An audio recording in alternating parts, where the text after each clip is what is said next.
Hello friends, कैसे हो आप लोग। तो फ्रेंड्स, आज का जो हमारे पास पेपर वो देख लीजिए। पेपर हमारे पास है आज का HSC ग्रुप डी परीक्षा। ठीक है फ्रेंड्स, 48 पेपर को कंप्लीट कर रहे हैं हम इसी चैनल पे। लगभग हरियाणा स्टाफ सिलेक्शन कमीशन के 60 से ऊपर पेपर अपलोड किए हुए हैं, तो कि एक बार प्लीज़ आप उसको जाके देख लीजिए। क्वेश्चन देखिए, सहारा मरुस्थल के संबंध में निम्नलिखित कथन पढ़िए। ये है हमारे पास क्या है, सहारा मरुस्थल संबंध में निम्नलिखित कथन पढ़िए। यह 9 देशों में फैला हुआ है। इसका क्षेत्र संपूर्ण भारत के दुगने से भी ज़्यादा है।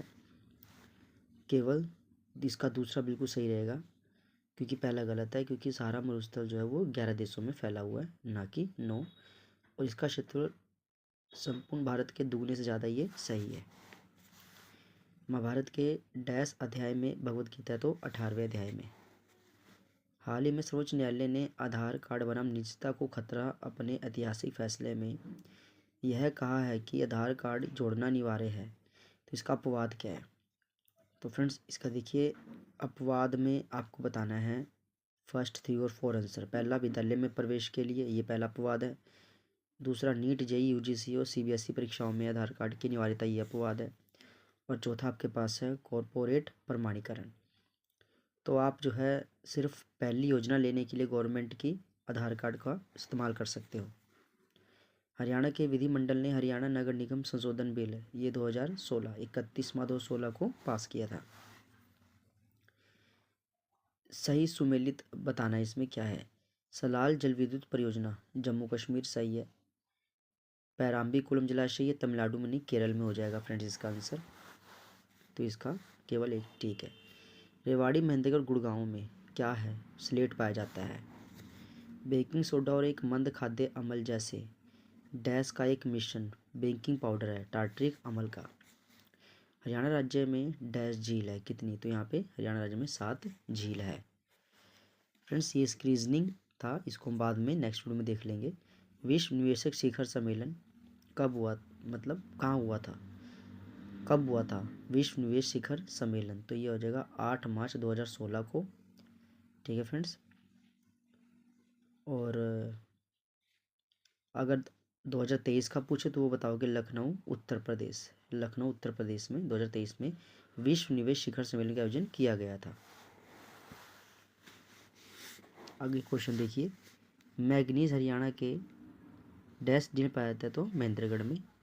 निम्नलिखित में से कौन सा वृहद आर्थिक घटकों का उदाहरण नहीं है।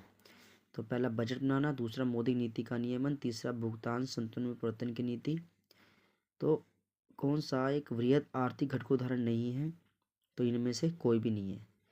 बजट बनाना, मौद्रिक नीति का नियमन और भुगतान संतुलन में परिवर्तन की नीति। वृहद होता है बड़ा आर्थिक घटक का उदाहरण नहीं है। तो ये जो है सारे ही जो हैं ये एक बड़े लेवल के इकोनॉमिक पॉलिसीज़ है। उर्दू काव्य का पहला घोषणा पत्र किसने लिखा। अल्ताफ हुसैन हाली ने। बाणभट्ट ने लिखा हर्षचरित। और क्वेश्चन देख लीजिए इसके, निम्नलिखित में से कौन सी दाईं ओर से आकर मिलने वाली गंगा की सहायक नदी। तो इसका हो जाएगा चंबल। निम्नलिखित में से किसका सही अर्थ नैतिकता है। तो देखिए फ्रेंड्स, नैतिकता है तो नैतिक सिद्धांत जो एक व्यक्ति के व्यवहार को प्रदर्शित करते हैं, सही और गलत के व्यवहार से संबंधित होते हैं, वह तरीका जिससे कोई विशेष रूप से दूसरों की ओर कार्य या व्यवहार करता है। तो सही, इसका उपरोक्त सभी सही है। 2 सिक्कों को एक साथ उछाला जाता है तो केवल शीर्ष, ये तो फ्रेंड्स मैथ का हम बाद में इसको सॉल्व कर लेंगे। हरियाणा के लोगों द्वारा पहनी जाने वाली पगड़ी को हम बोलते हैं पगड़ी। भगवत गीता के अनुसार भगवान के साथ जुड़ने का दूसरा मार्ग क्या है, भक्ति। निम्नलिखित में से कौन से पौधों में अलैंगिक प्रजनन तंत्र नहीं है। तो इसका आपके पास उपरोक्त में से कोई नहीं। बीजाणु जनन, विखंडन और असंग जनन। ठीक है, तो इसका आएगा उपरोक्त में से कोई नहीं। 1940 के मुस्लिम लीग संकल्प के क्या गलत था। तो इसने भारतीय उपमहाद्वीप के मुस्लिम बहुसंख्यक क्षेत्रों के लिए स्वशासन विधायक की मांग की थी, ये बिल्कुल सही था। वह भारत के विभाजन को लेकर संदिग्ध थे, ये भी सही था। फिर भी अंततः इसे पाकिस्तान के निर्माण की नींव रखी, ये भी सही है। इसने भारतीय उपमहाद्वीप के विभाजन और एक पृथक मुस्लिम राज्य पाकिस्तान की मांग की। ठीक है फ्रेंड्स, तो इसका सेकंड वाला गलत हो जाएगा। ठीक है, प्रोफेसर बोनो, जिसे हम कानून और सुव्यवस्था के वाद विवाद और समाचारों में सुनते रहते हैं, किससे संदर्भित है? तो वो निःशुल्क विधिक सेवाएं से। भगवान राम की रावण पर विजय का त्यौहार कहलाता है दशहरा। भगवत गीता में डैश और भगवान कृष्ण के बीच वार्तालाप है अर्जुन। नाई दर्पण के लिए किसका प्रयोग करता है? अवतल दर्पण का। निम्नलिखित में से कौन सा रोग। नेक्स्ट क्वेश्चन देखिए, नाई दर्पण के लिए नाई दर्पण के रूप में प्रयुक्त दर्पण का प्रयोग करता है, तो इसका आएगा अवतल दर्पण। निम्नलिखित में से कौन सा रोग साल्मोनेला जीवाणु द्वारा होता है? तो टाइफाइड। इसका आंसर बिल्कुल करेक्ट हो जाता है फ्रेंड्स। आगे देखिए, प्रकाश का त्यौहार है दीपावली। निम्नलिखित में से किस कोशिका में हीमोग्लोबिन होता है? तो लाल रक्त कणिकाएं। मछलियों के हृदय में डैश कक्ष होते हैं? तो 2 कक्ष होते हैं। वह फसल जो जून में वर्षा के आरंभ के समय बोई जाती है और नवंबर महीने में काट ली जाती है, तो इसको बोलते हैं खरीफ। भारत में राजनीतिक पक्ष प्रणाली के उद्भव के संदर्भ में निम्नलिखित कथनों पर विचार कीजिए, गलत विकल्प को चुनिए।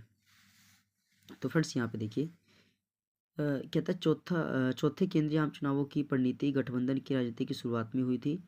1960 के दौरान नए राजनीतिक वर्गों के उद्भव का सीधा संबंध भूमि सुधार के दुष्प्रभावों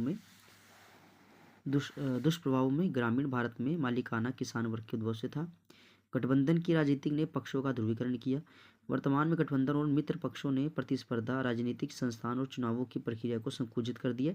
तो फिर इसका फोर्थ वाला ये गलत हो जाएगा। ये वर्तमान में गठबंधन और मित्र पक्षों की प्रति कॉम्पिटिशन ने चुनाव की प्रक्रिया को संकुचित में सिकुड़ा नहीं है और फैलाया है, तो इसका ये आंसर जो है थोड़ा गलत हो जाता है फ्रेंड्स। आगे देखिए, बड़कल झील कहाँ पे है? तो इसका फरीदाबाद हो जाएगा फ्रेंड्स। हेनसांग क्या चीनी यात्री थे? थायरक्सिन के संश्लेषण के लिए आवश्यक है आयोडीन।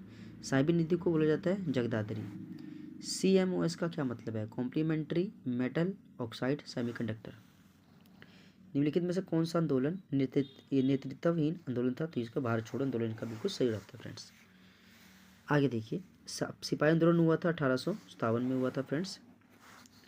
डैश ग्राम पंचायत के प्रमुख थे? तो इसका सरपंच। हरियाणा सदस्यों को संसद के उच्च सदन राज्य में भेजता है कितने? तो यहाँ पे 5। इसका आंसर 5 हो जाएगा फ्रेंड्स।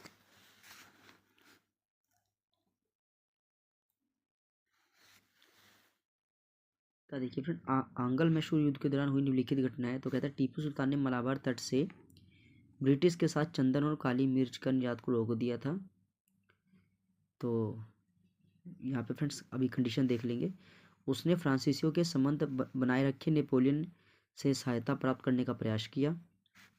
1799 के युद्ध के दौरान टीपू की राजधानी मैसूर थी। युद्ध के बाद राज्य 2 भागों में बट गया, एक ब्रिटिश के अंतर्गत और दूसरा मैसूर राज्य। तो फ्रेंड्स यहाँ पे केवल तीसरा और चौथा ये दोनों सही हो जाएगा, बाकी ऊपर वाले दोनों आपके गलत हो जाएंगे फ्रेंड्स। तो सही कौन सा है? 1799 के युद्ध के दौरान टीपू की राजधानी मैसूर थी, ये सही है। युद्ध के बाद राज्य 2 भागों में बट गया था, एक ब्रिटिश के अंतर्गत दूसरा मैसूर बन गया था फ्रेंड्स। 73वां संविधान संशोधन अधिनियम किस आधार पर हरियाणा पर लागू हुआ था? 1994 के आधार पर। स्वतंत्रता के तुरंत पश्चात किसे भारत की संविधान सभा का अस्थायी अध्यक्ष? तो ये आएगा डॉक्टर सच्चिदानंद सिन्हा को। स्थायी पूछे तो डॉक्टर राजेंद्र प्रसाद को। बाकी फ्रेंड्स मैथ और रीजनिंग के इसको एक अलग सी वीडियो में उसके क्वेश्चन अपलोड कर देंगे फ्रेंड्स। हरियाणा सरकार ने गरीबी रेखा से नीचे BPL के कुटुंबों के लिए कौन सी योजना? तीर्थ दर्शन योजना, बिल्कुल आंसर करेक्ट हो जाएगा फ्रेंड्स। हिमालय क्षेत्र जहां ब्रिटिश उपनिवेशी प्रशासन विशेष आकर्षित हुए और तत्पश्चात इस क्षेत्र में महत्वपूर्ण हिल स्टेशन भी है, धर्मशाला मशहूरी है, शिमला है, कौसनी है। तो ये हम बात कर रहे हैं लघु हिमालय की फ्रेंड्स। हरियाणा डैश पूर्ण करने वाला पहला राज्य है? तो इसका आज क्या है? जल स्तरीय मानचित्र पूरा करने वाला पहला राज्य है। डैश एक ओबेनिस्ट ऑक्साइड है, तो इसका आपके पास कौन सा हो जाएगा? एल्युमिनियम ऑक्साइड, Al2 और O3। इसका आंसर आप फर्स्ट वाला बिल्कुल ठीक कर सकते हो। द आर्टिकल एक्सप्लेटेड द मेयर, तो आप सिनोनिम बताना है फ्रेंड्स। तो यहाँ पे ये क्या है? एक्सप्लेटेड का मतलब होता है सफाई देना, यानी बरी करना, छोड़ देना। तो एक होता है क्वाइट, इसका मतलब भी होता है बरी करना, छोड़ देना। The car salesman try to beguile and offer for free gas for a year, तो इसका आएगा मिसलीड यानी गुमराह करना। I dash television a lot but I don't any more, जैसे हो गया फ्रेंड्स, ये कह रहे हैं मैं टेलीविज़न वैसे बहुत देखता हूँ लेकिन अब नहीं देखता, तो इसका आएगा use to watch. I use to watch television lot but I don't any more. Dash a long time for the bus, तो यहाँ पे क्या आएगा friends, we always have to wait, क्या है, we always have to wait a long time for the bus. She lives in Perth, she owns a house on the swanery, तो इसका on, इसका आंसर बिल्कुल सही हो जाएगा। Dash cricket I enjoy watching football and basketball, तो यहाँ पे besides cricket I enjoy watching football and basketball. I don't watch television very often, तो यहाँ पे नो आर्टिकल आएगा फ्रेंड्स, कोई आर्टिकल का यूज़ नहीं होगा। Who is the best player है फ्रेंड्स, यहाँ पे द, क्योंकि कंपैरिजन पूरी क्लास के साथ हो रहा है तो यहाँ पे आपको द लगाना है। She remind dash the paper, she remind me where I had to leave the papers, तो यहाँ पे आपके पास क्या आएगा, रिमाइंडेड है, यहाँ पे सेकंड फॉर्म है तो आपको यहाँ पे लगाना है I had to leave, had to leave, तो यहाँ पे सेकंड आपका आंसर बिल्कुल ठीक हो जाता है। I am not tried enough to go to bed yet, I would not sleep if, तो फ्रेंड्स यहाँ पे आप देखिए वुड है यानी पास्ट की बात हो रही है, तो यहाँ पे आप गो की सेकंड फॉर्म वेंट यानी यहाँ पे वेंट लगाओगे, I went to bed now, तो ये आपका आंसर बिल्कुल सही हो जाता है फ्रेंड्स।